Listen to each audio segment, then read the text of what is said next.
Hi, everyone. Thanks for joining us today. Welcome.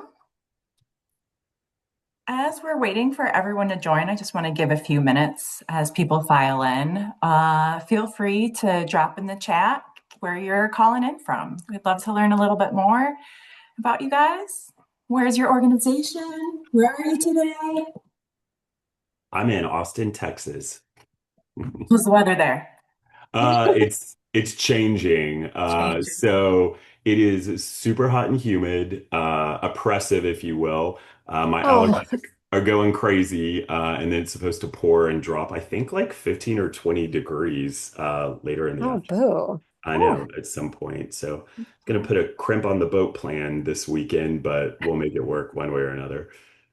summer's coming soon. That's You'll right. have plenty of time. That'll I'm be seeing fun. Virginia and Okay, Tennessee and great. Pennsylvania in the chat. We've got people joining us from all over.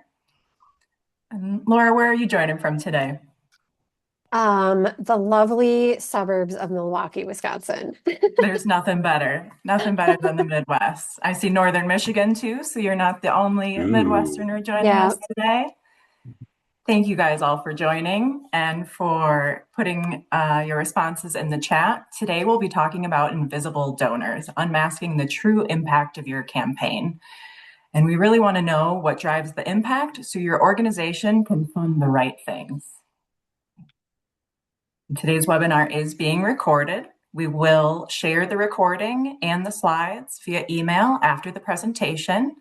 And if you have any questions that come up during today's call, feel free to use the chat for a quick question, or if you press the More button and go to Q&A, you can also enter questions there, and we'll save about 10 minutes at the end to answer everybody's questions today.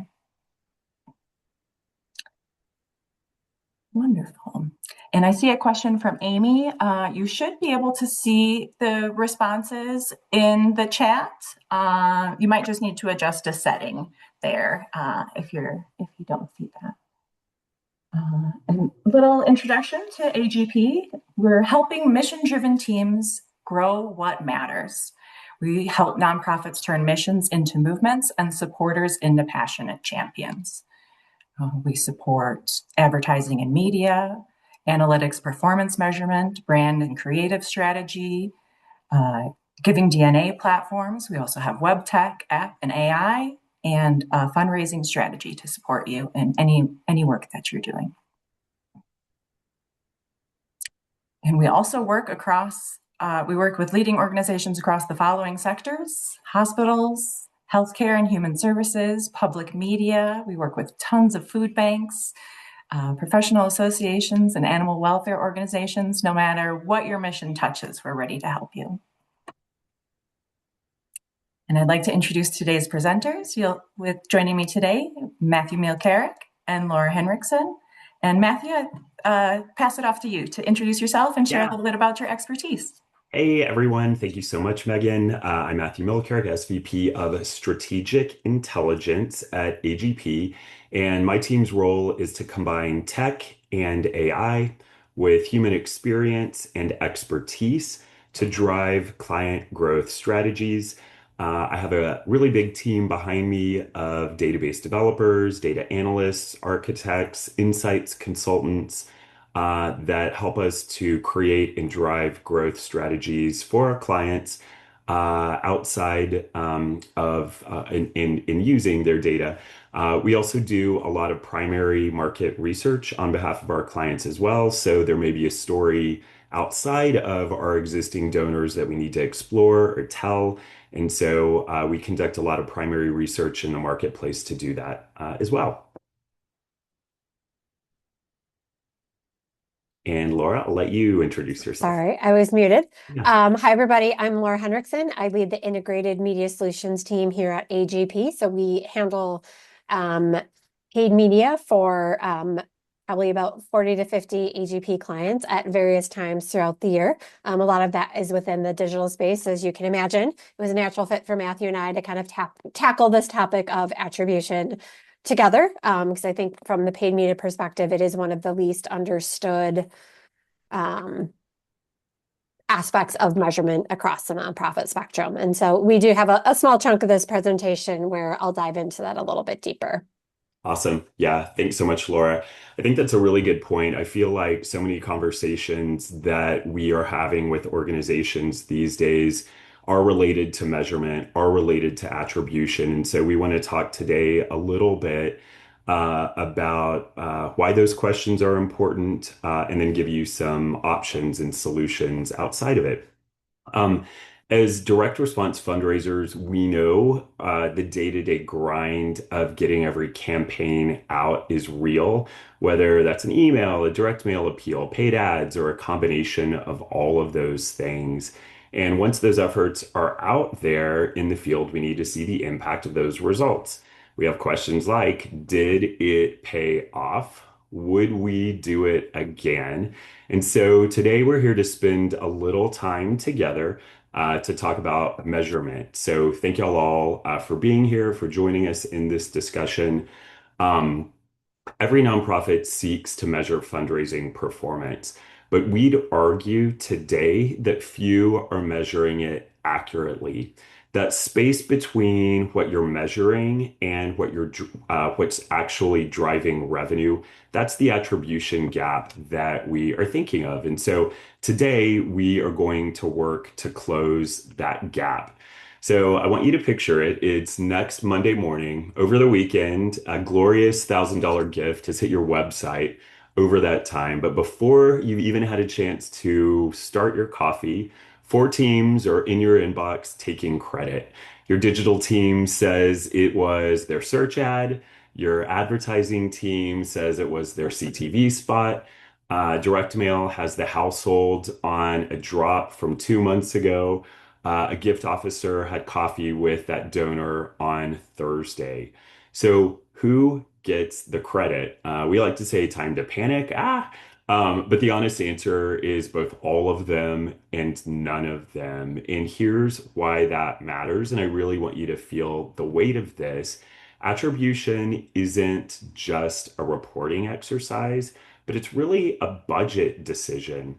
Because if we credit the wrong source, we are going to defund the channel that actually drove the gift.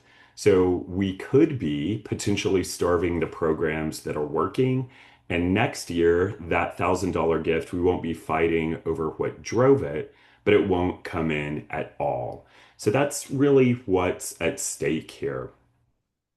I want to give direct attribution its due. We often know this as last click or really source code reporting. And we love it, right? It's clean, it's easy, it is defensible in front of our bosses. For Laura and myself, that's our clients in many cases. It's very direct and there's a clear link.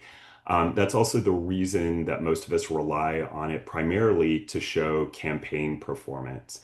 But I'd argue that clean isn't the same as correct. Direct attribution, what we see here, can undercount the work that our teams are doing. If the campaign reports don't fold in indirect in one way or another, we're likely undermeasuring our programs. We're likely undermeasuring our efforts. So if you are walking into budget season without any indirect insights, you're doing so without that full picture. So, our ask while you're with us today is really to stop looking at the source and let's think about it differently. Let's start looking for the influence. And so, today we'll give you three practical ways to look at influence today and to start thinking a little bit differently. If you followed AGP Thought Leadership, you've probably seen these charts in the past or these visuals in the past. We're really keen on them because they talk about today's reality and really the mindset shift of the donor environment today. As an industry, we've really built fundraising around a linear funnel, what you see over at the left awareness, then consideration, then gift conversion. And there are often channel handoffs to the next, sort of in this tidy linear line. But we know that that model is dead, or at minimum, it's not really realistic. Today's donor doesn't march through a funnel, they orbit your brand. And so, over at the right, a fundraising concept called the Vortex is something that AGP has been evangelizing for many years. This is today's reality. It's pretty messy, right? Donors see a CTV ad in the morning, they open an email at lunch, they get a piece of mail on Thursday, they click a social post on Sunday, and then finally they might give a phone call in 3 weeks later. So we know, we agree that the journey isn't linear, that your donors are multi-dimensional. The passion for your mission is constant, but their time, their attention, and their channel choice sort of ebbs and flow. And so measurement has to keep up. We need to illustrate the impact of every touch point that influenced that gift, whether it's the $1,000 gift or the $540 gifts. And we need the ability to measure and attribute that conversion regardless of the role that the touch point played. It's not just that the channel that got the click gets the credit, but really every channel that earned the gift is required for input. And so I'll turn it over to Laura to share a couple examples of omni-channel engagement in reality and really what the Vortex looks like to our clients today. Thank you. So when Matthew spoke earlier about, you get an email at this time, you get a CTV ad here. This is an example of what that kind of looks like in the wild for one of our clients. And so this shows a Giving Tuesday campaign that really did a great job of encapsulating an audience first omni-channel approach that really was integrated. This is going to look different for any side for every organization. But this power of omni-channel is something that no matter the size of your organization, no matter the size of your budget, you can employ. And when we do that, we really see some of the most meaningful growth. You can see some of the statistics here for this campaign, but this was really kind of an audience first strategy. And you can see the audiences listed at the top that were focused. And so, every audience segment has a very intentional journey. And a really important part of having an audience driven journey is this kind of starts to serve as the approach of your building blocks for your measurement plan and which of the attribution methods might make sense. So we'll talk about that a little bit more in my next slide, where we start to kind of talk about why an audience first approach is incredibly important. As I kind of mentioned, aligning on kind of an audience focus for all of your campaigns will really help you understand what do you want each audience segment to do. How do you measure that? Can you measure that? Helps you resolve any technical hurdles to doing so. And the answers to a lot of those questions will help you determine which attribution method or combination of methods, because it's not always just one, which combination of those methods are the right for you. So it's just being incredibly mindful of the touch points and thinking through the best way to have that data shine through. And so on the next slide, we have, I'm not going to read all of this to you, but this is an example when we talk about some of those very audience-driven plans, how we think of a campaign approach to see when we are approaching with an audience-first mindset, what that might look like by donor segment, what are the primary channels, what are the supporting channels, and then figuring out how we can measure those. And so you can see when we look at things like values to optimize, that's a great, I think, visual demonstration of we have a lot of different things there across a lot of different audiences. And so this really can be sort of the food for thought for how you're going to start to build your measurement plan. And so just being really mindful of every audience, what their very intentional journey is, and how you can start to measure that is going to be one of the very important pieces that helps you sort of set up and develop your attribution and measurement plan. And I am going to pass it back to Matthew. Thanks, Laura. Yeah, I love that. Our strategists are building incredibly robust multi-channel, omni-channel strategies. And now we need to put them to the test and measure them and illustrate what that performance looks like. So now let's put a number on it. So here's what direct attribution might look like in a typical example. This is the clean, easy version. This will tell the board every dollar invested in the program returns $4, let's say a renewal program only, $4 in directly attributed net revenue. So 4 to 1. Our KPI here is ROI. That's a healthy program. That's the extent of what most of us are reporting today. So there is a limit to that. So here's what indirect attribution reveals and tells us additional insight. So again, over the far left, we've got, okay, the $4 directly attributed results in return. But if we look at more of the picture, the second metric we call the influence multiplier. What we've learned is half of all revenue is actually influenced by exposure, not the direct response initiative alone. So this tells us that donors who saw the campaign but never clicked or never called in the way that we asked them to gave anyway, just not directly to your appeal. And the third is equally interesting. We call this our matchback capture rate. And this shows us that for every $1 attributed to a direct mail appeal, we unlock another $7 in broader giving through phone and email. How? Well, 30 to 40% of the gifts credited back to those channels can ultimately be matched back to a household that was targeted or mailed or on one of our target lists within, for instance, a 60-day window.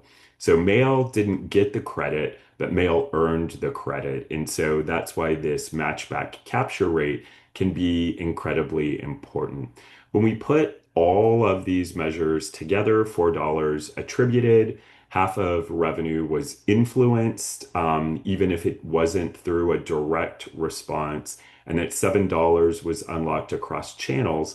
That's really the difference between defending a budget and also sort of losing one if we don't have the ability to do this.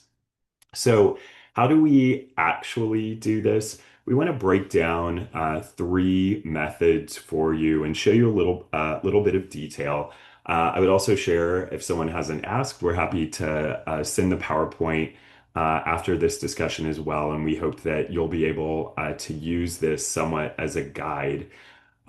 So kind of from a summary perspective, looking at these 3 perspectives, we want to say stop, don't jump into the methods first, and really start with your question. What are you trying to prove? What do you need to prove?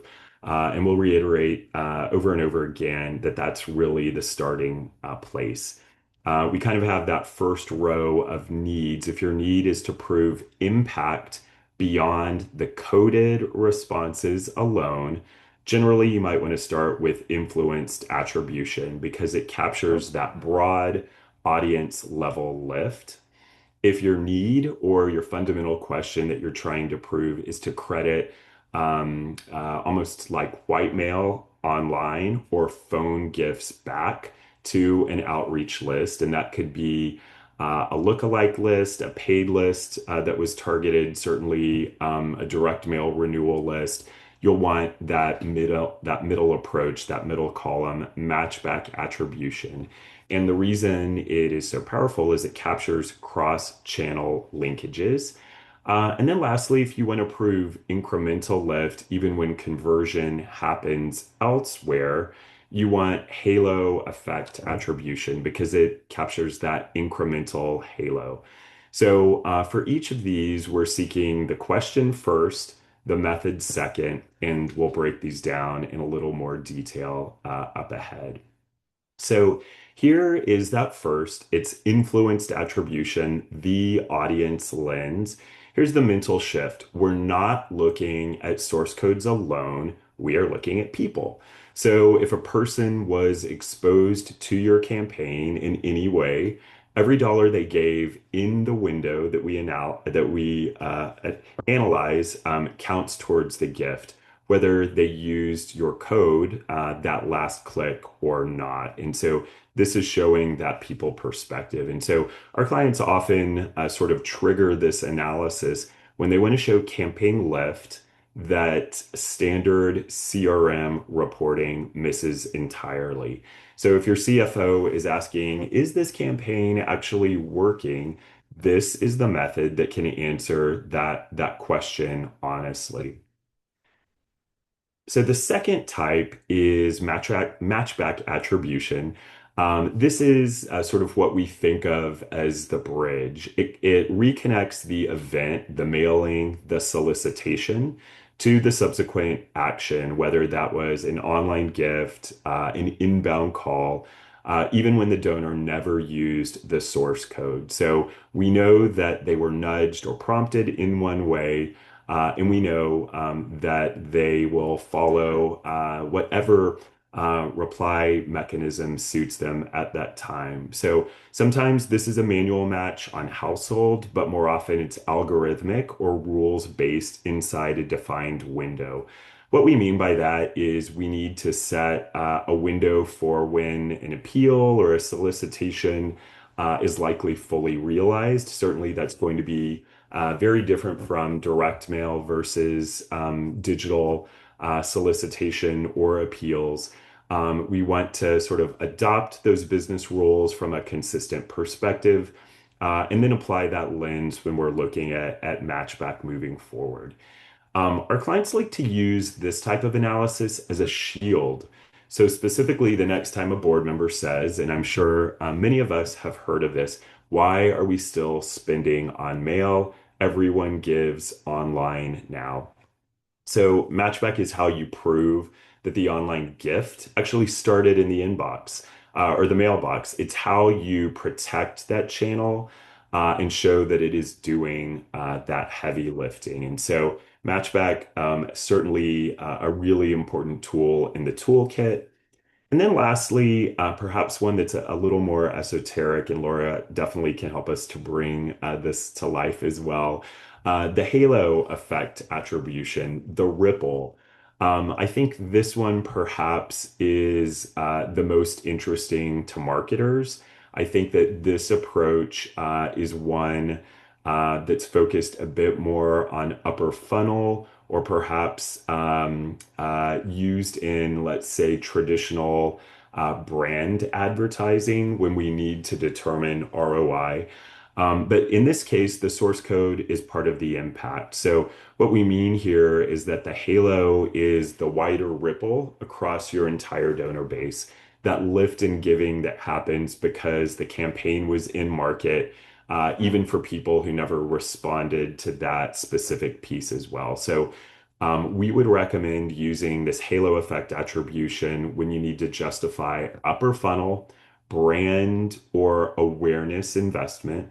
When someone calls CTV or brand advertising fluffy or unmeasurable, wait, this is the answer. And it's really how we prove that awareness campaigns aren't fluff, but they really are revenue drivers with a number attached. So three distinct approaches. I know that's throwing a lot at you. We've got just a couple slides to distinguish them from one another again. And I wanted to dwell just a little bit on the reporting requirements for each of these as well. That can certainly be a big determinant of if you have the ability to do these. And so at the bottom left, those required data signals are a little bit of the how-to for each of these. If we look at influenced attribution, it really just needs two things. An exposure flag, so who saw the message, and then total transaction activity in the window that we were analyzing. So segmented by coded versus uncoded. If you have a decent CRM, usually this is pretty straightforward. And so we really like influenced attribution for that reason. It's pretty straightforward. If we know who we solicited and what the response looks like overall, we can make some determinations about how we influenced their giving. Matchback, right there in the middle, is more demanding. We sort of deconstructed it a bit on the prior slide. This one needs our outbound target files. So again, who we targeted, our CRM transactions as well. But where it gets a little trickier is related to our match rules in channel specific exposure windows. So again, we know a direct mail in our world and universe, often we might wait 2, even 3 months before we know that something, a campaign, a direct mail campaign is fully exposed. That gets a little trickier when then there are digital components as well. So we need to align on and explore the business rules. And if we get the rules wrong, if we're too liberal, we might be over crediting every channel as well. So a little bit of a flag there. Halo effect attribution is really the simplest input, and it's a fairly high order insight here. So we're looking for total responses from an exposed audience versus coded campaign responses, and really what we're looking for is that reinforcement lift from that method as well. We've got calculations on the next slide.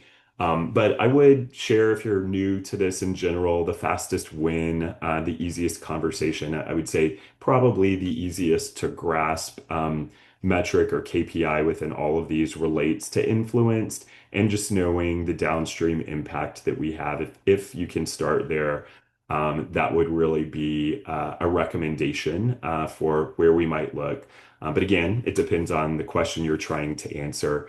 And then I've got just a little bit on comparing all three of these methods as well. We've included a sample insight, so what you might learn from each approach, and then the metric, and we've included the name and the calculations as well. So the influence multiplier, so again, a fairly straightforward calculation, the matchback capture rate, and then lastly, what Halo Lift looks like for us as well. So wanted to include those for you as takeaways, 3 methods, 3 formulas, 3 conversations that you can have when you walk in next Monday when we're trying to rationalize that $1,000 gift with a defensible number. So okay, so now that we've defined what that attribution gap looks like, we've shown you those audience first looks like of how it might work for you, and what some of the current or the potential KPIs are. I want Laura to share how paid media brings its own thorny attribution challenges to the forefront. So we've got a little bit of a channel focus for you, and then also how our clients are overcoming it. Thank you, sir. So as Matthew said, there are absolutely some challenges. I think if you look at our subtitle there, it is, and I mentioned earlier, paid media attribution is one of the least understood I've found in the nonprofit landscape, because paid media, particularly paid digital media, is incredibly new for a lot of organizations. And so some of the challenges is that there's many schools of thought. Which touch gets the most credit? Is it the first touch? Is the last touch? Some have a philosophy that each little touch point gets a little bit of credit. So I think the important thing is, as Matthew kind of mentioned, there's, different attribution models. There's kind of different approaches to evaluating the success of paid media. There's no one source is going to tell the full story. I think, a lot of organizations, agencies are kind of debating, do I look at the platform data? Do I look at the data in my CRM? Do I look at Google Analytics? The answer to all those questions is yes, because they all tell a little bit of a different story. And I think why it's so challenging is that paid media can be kind of challenging to sometimes justify in a budget cycle because of that lack of understanding. So hopefully in the next handful of slides, we're going to help you a little bit with that. So some of the sources I mentioned, platform data. So that is data that is kind of owned by you, by your ad account. It could be data based on a partner. So if you're doing programmatic, chances are your agency or is doing that for you, or you're doing it through managed service through a different network. You can look at attribution in your CRM. There's a lot of supplemental reports that some of the partners can get to you, and we're going to show you a screen grab of some of those. Matthew talked a lot about matchbacks. Correlation is really important to just literally looking at, and this kind of sets up nicely when we talk about general and unsourced web lift. Like you can kind of look at the correlation of when certain elements of your paid media campaign stopped, started, changed, and look for some of those corresponding changes in overall giving or response rates on other channels, or particularly where we see it happen a lot is that annoying little bucket of kind of general unsourced web revenue. That's a lot of times where you'll see some of that supplemental impact of paid digital media, but also trying to get a sense of the lifetime value of donors brought in by different channels. So really, there's a lot of challenges. I don't mean to come across as glass half empty here, but I think the opportunity is because there are so many sources, you have a lot of things that you can turn to help you tell that story in a really kind of holistic way, which is really critical if you're going to embrace omni-channel thinking and planning, or different challenges and approaches to attribution. That's really going to help you. So on the next slide, next handful of slides, I should say, we're going to show a few different examples of how different organizations have used a lot of the different sources that we've mentioned to kind of tell that data story. So this is a redacted sample from a client that we manage. So this happens to be all last click data. This is something that they found using some methodology using our smart data tool, but rooted in CRM data and source code. So what this analysis showed is it used source coding to identify donors who were acquired through paid digital media. And then we were able, through some programming, to look at a lot of their attribution and revenue. And what this showed us was that the two core segments for this particular client of new donors and key multi-year donors, those were the top two donor segments reached by paid media. What you'll also notice if you look at some of the comparisons, particularly if you look at the revenue column furthest to the right, where you see $498,000, and then you see that $613,000 in the middle, that is the difference between revenue donated on paid media and revenue donated on other channels. This helped us prove that donors that came in through paid media became multi-channel donors, which we know are some of the most valuable donors that every organization wants. And it also kind of reinforces one of the very first slides that Matthew showed us is that the donor journey isn't necessarily linear. They're getting messages on all sorts of places, and sometimes from appeal to appeal, they're going to convert in different places. So this type of analysis can help us capture that.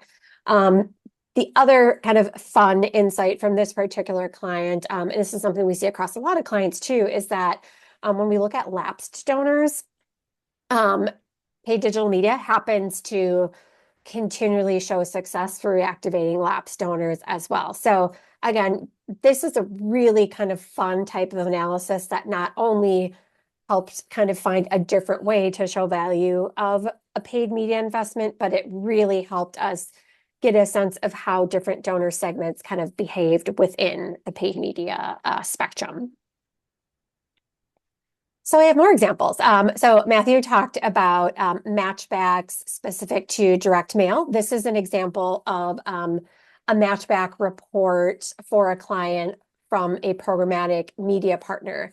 the methodology here was these partners can tie upper funnel media exposure to a donation on any channel. Obviously, part of how that comes to be is you have to be willing as the organization and or any agency partner that you might have, you have to be willing to share some of that data so they can do the matchback analysis. But this can be really helpful.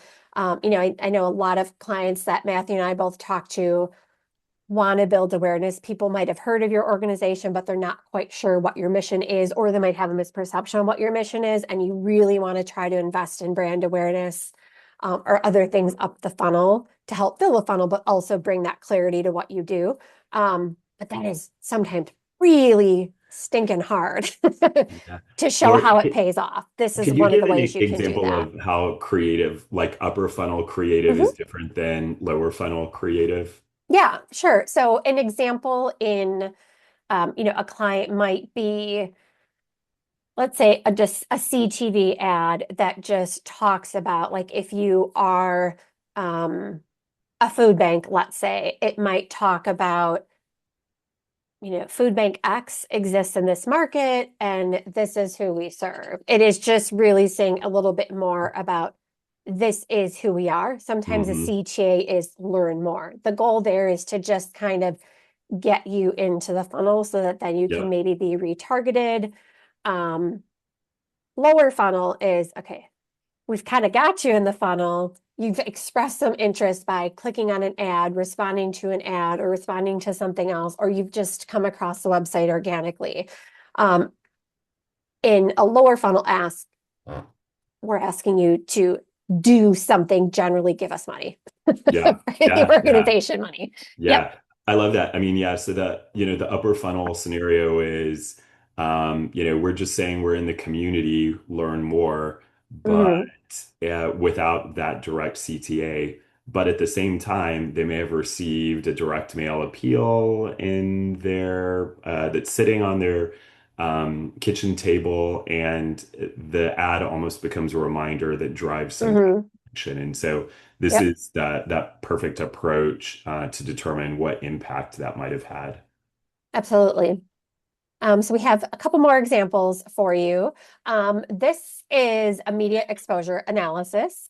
So this is something that with an example of an insight you can get if programmatic media is a part of your campaign. And this helps analyze when you have multiple tactics. So in this example, the organization had connected TV and display and native as part of the campaign. This shows the differences in frequency, reach, and conversion rate when folks are exposed, even within kind of a channel, to different tactics, how their conversion rate is impacted based on how many they were exposed to. I've seen probably hundreds of these in my life, and every single time, the more tactics folks are exposed to, the higher the conversion rate is. And so obviously this is something that's true to within, programmatic, but this is going to be true across any sort of omni-channel example. A really great example of this type of analysis that I saw for a different client is they had some upper funnel, they were promoting a fundraising walk, and they had some upper funnel CTV and kind of the lower funnel display. Both were kind of mentioning registrations. Obviously, the lower funnel display had a harder push, like register now. But what was really fascinating was this analysis didn't show any direct registrations as a result of the CTV, which was not a surprise to anyone. But in the overlap, you could see a huge difference in a good way in conversion rate to register to participate and then fundraise in that walk when you were exposed to both. So that's a really great way when you're kind of Mm, trying to demonstrate the need and the impact of upper funnel investment. great. And here is one more example. This is an example of how upper funnel media can influence lower funnel activity on a platform like search. Um, in probably almost every organization, no matter your sector, no matter your size, no matter the budget, it's very common for paid search to be your highest revenue generating tactic. It's simply, it makes sense because that's where it sits in the funnel. People generally aren't going to search unless they have an intent to do something. And this type of analysis, though, shows the importance of kind of that upper funnel media to influence lower conversion behavior. So through pixels speaking to each other on the back end of a platform, we were able to isolate folks who ended up converting on paid search. They converted it at a rate of 6%, which a 6% conversion rate is pretty darn good on just about any channel. But the difference in conversion rate for those who had been exposed only to that paid search ad versus those that ultimately converted on search, but had also been exposed to some of that programmatic media prior. And as you can see, we had a 6% conversion rate versus a 78% conversion rate. So again, that is a really powerful way to kind of prove the need for upper funnel media, or a lot of types of media, I would say.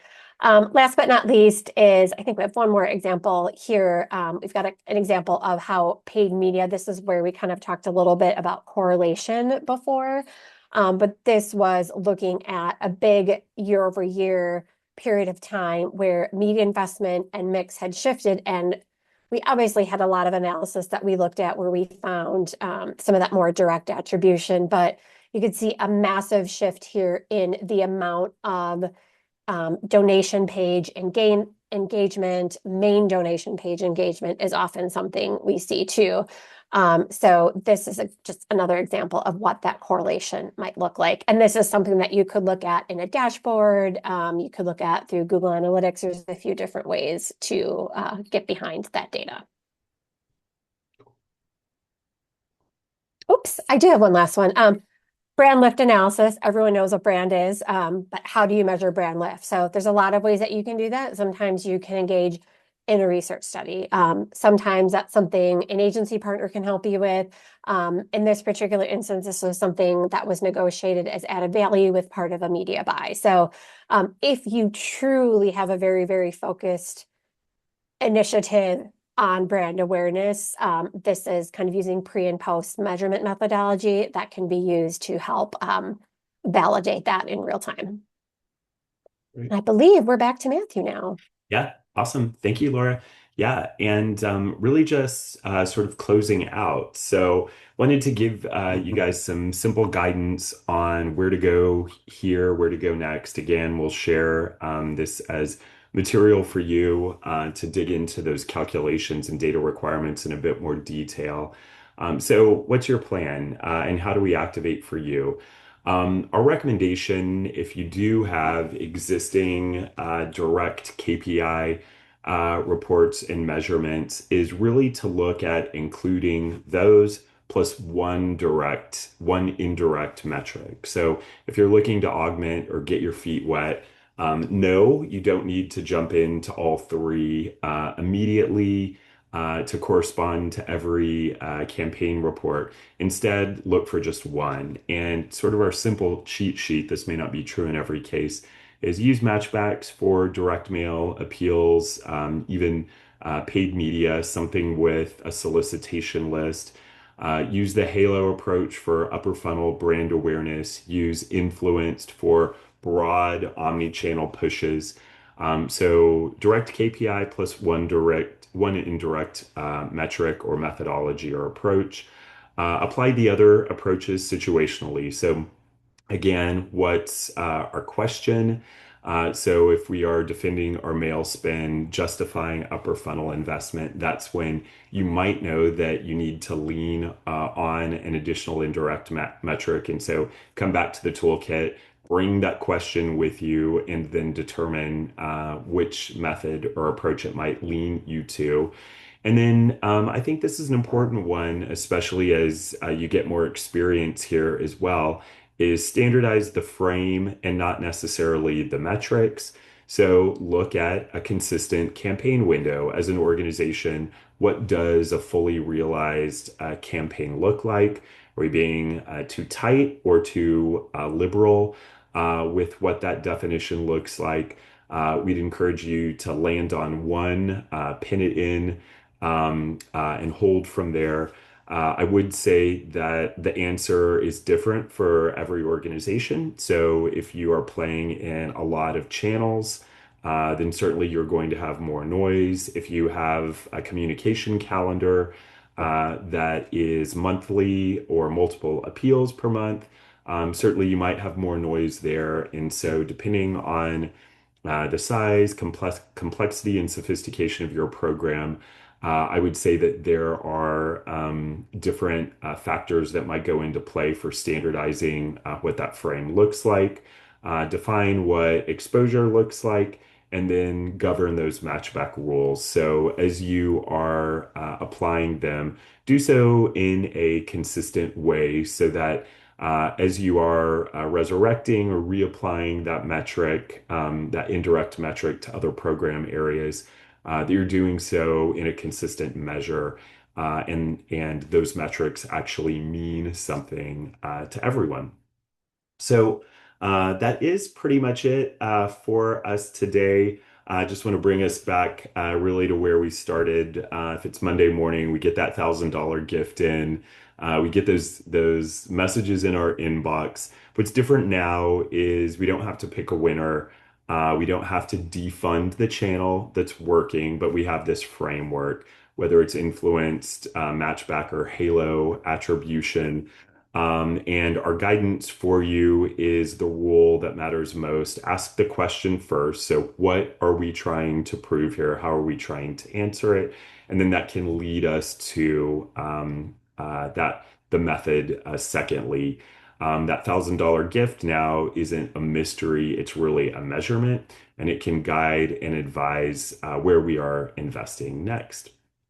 So, with that, I will turn it over to Megan for moderating to share a little bit more from a resources perspective, as well as drive us through some Q&A. Thank you so much, Matthew. Of course. Wonderful presentation today, Laura. Thank you. As Matthew was just speaking about, we do have some resources and some ways to get in contact if you'd like some more information. If we're sharing our retention guide here, looking for practical omni-channel strategies you can put to work now that you have the data and you know what is working. So if you scan the QR code on the side here, you'll access the free download to see that guide. And the next slide here, Matthew. And if you're interested in learning more about our expertise, either in our strategic analysis or our advertising and media, the QR codes here take you to our pages on our website for more information and ways to get in contact so we can help you solve the next challenge that your organization is facing. And then just finally, the last slide here is our thank you. But before we wrap, we did just receive a few questions. So I'm just going to fire those off. If you guys are ready. How are you able to get the data to do the media analysis? I have never seen concrete outputs from brand awareness campaigns to tie it to revenue or cross-channel impact. We've had to rely on what stats were provided by the platform. Sure. I'll take a stab at that first, and then Matthew, I'd Yeah. love for you to add extra commentary to what I would say. So the first thing I would say is if your objective truly is brand awareness, what you should be seeking to measure is brand awareness, not revenue. Brand awareness should be to lift awareness or to get folks into the funnel. So from that perspective, I would look to measure things that you can in Google Analytics, for example, or whatever analytics platform you have coded on your site. Look at things like new traffic, quality of new traffic, look for positive shifts in what those folks are doing and consuming on your website. This would be also an opportunity to use some of those indirect like correlation methods we talk about where you might want to look at other shifts in behavior or revenue that happen to coincide with that media campaign. If your ultimate goal is revenue and you do have some awareness issues first, what I would recommend is kind of a sequential approach where maybe you have some awareness tactics followed by, really kind of like a full funnel approach. So you're using those brand awareness tactics to kind of get folks into the funnel, then retargeting them, nurturing them, through other paid media channels, through direct mail as well. One great example of that is there's some platforms and partners we work with where it can get, and this is privacy compliant, I promise, if someone new comes to the website, and we can match back and get the IP address of that new visitor to the website, unless of course they have all sorts of crazy blockers on their browser, but the majority of people still don't. You can then immediately send that person an acquisition mail piece. We're able to kind of match IP data to household address. So that's a way of things kind of working together. And that might be an example that, and also some paid media website retargeting. That's an example of how you can very intentionally bridge some of that kind of awareness media through to revenue. Some of the other examples that we showed, some of it is platform data. I think that one of the first charts I showed was data that was existed within the client CRM. We were able to kind of farm it and analyze it by using one of our data tools to identify, hey, this donor came in from paid media, and that's where we could kind of break apart their revenue. So you actually, I think one thing so I love your perspective, Matthew, but I think is sometimes organizations are pleasantly surprised in is you kind of have more power within your own data than you might realize to help answer your attribution challenges. Yep. Laura, yeah, I think you nailed it. I would say if you are measuring awareness, we do a lot of primary research where we are in the market. We'll talk to a statistically significant number of folks in that market to quite simply ask, are you aware of this organization? How aware are you? And then to repeat that study with new individuals in the market uh, as often as on a monthly basis to determine the effectiveness of shifting awareness. And then, Laura, I think you hit on the financial aspect of measurement. Great. Another question that came in. Should all of my campaign reports be updated to include indirect attribution metrics? That is a great question. And so, yeah, I'll take that and reiterate no, slow down, doesn't need to be, but I do think that an indirect metric can have an impact on understanding that performance. And so, if you think back to the slide we shared earlier that showed the $4 ROI and then the influenced attribution. At minimum, I would commit to annual measurement of all of those metrics so that campaign performance is framed in context with those indirect numbers. I would seek to tack on one indirect measure with direct reporting as well. So, again, to be able to show the wider scope or impact in that campaign reporting. But I would pretty much limit it to one indirect metric per report. And I do think, these ideas are not easy to grasp or easy to grasp metrics. And so I think depending on the audience that we're engaging with, whether it's a board or, your internal fundraising team, you've got to be cautious on what we're conveying and exposing too many tricky metrics to them as well. Perfect. Thank you. And Michael just asked in the chat, are there any AI tools that are that you guys use are best or ideal for doing this work? Super good question, Laura. Any top of mind for you? There are some, I would say, AI capabilities in a lot of the ad platforms that sometimes will look at it will do kind of additional projections on what your like true measured conversions are. They use some algorithmic magic to kind of predict what might not be fully reported in the platform. In case you're not aware, most of the measurement that you'll get in an ad platform, whether it's Google, Bing, Meta, that happens through pixeling. But if there's an instance where, you can't do that, sometimes, or pixels aren't always going to capture everything. But there are sometimes little capabilities or tools within some of the platforms where it can kind of project a little further out. I don't know if you would add anything to that, Matthew, based Yeah. on kind of some of these other tools. Yeah, I would add our friends over at Avid. So avidai.com is sort of a complete fundraising intelligence and campaign performance operating system and tool.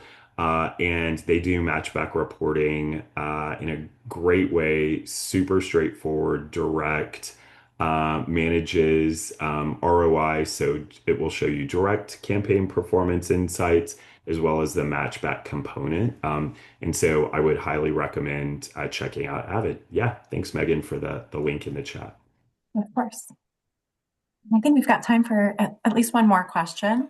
How important is the data in ad platforms when it comes to measuring performance? It doesn't tell the full story, but I would say it's incredibly important. The main reason why that is incredibly important is that is what the platform can and will optimize toward. So you want to be really mindful how you're setting campaigns up.